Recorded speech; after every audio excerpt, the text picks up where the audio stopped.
చెక్కులను మంత్రి నిమ్మల రామానాయుడు పంపిణీ చేశారు. నాడు జగన్ పేదలకు ఉచిత వైద్యాన్ని పూర్తిగా దూరం చేస్తే నేడు చంద్రబాబు మళ్లీ పునరుద్ధరించి ఆదుకుంటున్నారని నిమ్మల అన్నారు.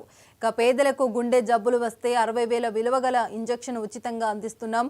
అన్ని వైద్య ఆరోగ్య ఆసుపత్రుల్లో అందుబాటులో ఉంచాం. ఇక జగన్ కు ప్రతిపక్ష హోదా ఇవ్వుంది మేము కాదు, ఆయన రాక్షస విధ్వంస పాలన చేసిన ప్రజలే ప్రతిపక్ష హోదా కూడా ఇవ్వలేదు.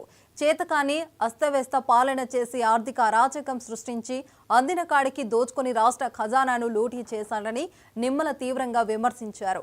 ఆర్థిక వ్యవస్థలను జగన్ చిన్నాభిన్నం చేసిన నేడు చంద్రబాబు కష్టమైన అభివృద్ధి సంక్షేమం దిశగా పాలన చేస్తున్నారని మంత్రి నిమ్మల చెప్పారు.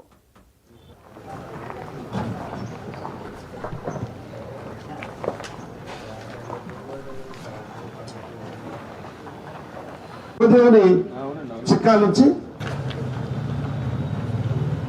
ఫిబ్రవరి 10,000 ఆర్పీపీని 17వ నుంచే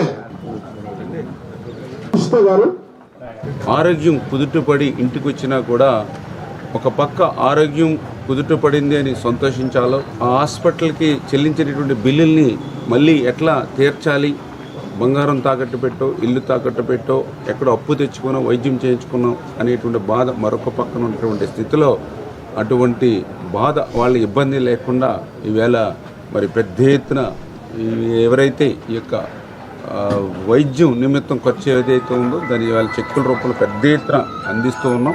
అందులో భాగంగా ఈరోజు చూసాం, ఏదైతే గడిచిన 4-5 నెలల కాలంలోనే మన పాలకొల్లు నియోజకవర్గంలో మరి 1,59,17,259 రూపాయలు, అంటే ఇంత పెద్ద ఎత్తున 5-6 మాసాల్లోనే.